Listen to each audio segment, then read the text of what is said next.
14 newborn babies have been killed in a fire at Islamabad's largest public hospital, raising serious questions about fire safety, emergency response, and accountability. The fire broke out at around 6:45 on Wednesday morning, inside a nursery on the third floor of the Mother and Child Hospital at the Pakistan Institute of Medical Sciences, or Pims. 15 babies were inside the ward. According to a hospital spokesperson, one was rescued by a doctor. Television footage showed rescue workers using ladders to enter through broken windows as smoke poured from the building. The Islamabad administration says 6 fire engines and 4 ambulances responded, and that the fire was brought under control before the children were moved to intensive care. But families at the hospital have challenged parts of that account. Khurram Mahmood, whose 3-day-old daughter was killed, told AFP that rescuers took hours to arrive. Another parent said most of the ward's doors were closed and alleged that there were no adequate fire safety arrangements. Women who had recently given birth were forced to leave the building and rushed downstairs. One mother, holding her 10-day-old baby outside the hospital, described people screaming as black smoke filled the ward. Another grieving mother demanded that authorities return her child and called for justice. Health Minister Mustafa Kamal said the fire appeared to have started after an air conditioner exploded inside the ward. He said the flames then spread rapidly because the infants were in incubators or receiving oxygen.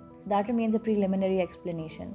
A fact-finding committee has been ordered to establish the exact cause of the fire and determine whether the hospital had adequate and functioning safety systems. It will also examine how quickly rescue teams arrived and whether their response was effective. The committee has been directed to submit its findings within 24 hours. Questions have also been raised about why the nursery was operating inside a building where repair and renovation work was underway. Pims opened in 1985 and is Islamabad's largest public sector hospital. The deaths at such a major medical facility have intensified concerns about weak safety standards and poor enforcement in Pakistan's hospitals. Prime Minister Shehbaz Sharif has ordered an investigation and called for those responsible to face strict action. President Asif Ali Zardari and other political leaders have also demanded accountability and stronger emergency arrangements in hospitals. The opposition PTI has called for the health minister to resign, saying the deaths represent a serious failure of hospital management and safety. The Pakistan Medical Association has gone further, describing the tragedy as a result of administrative and regulatory failures. It has demanded action against officials responsible for enforcing fire codes, building standards, and emergency infrastructure. It has also called for legal, financial, and emotional support for the families.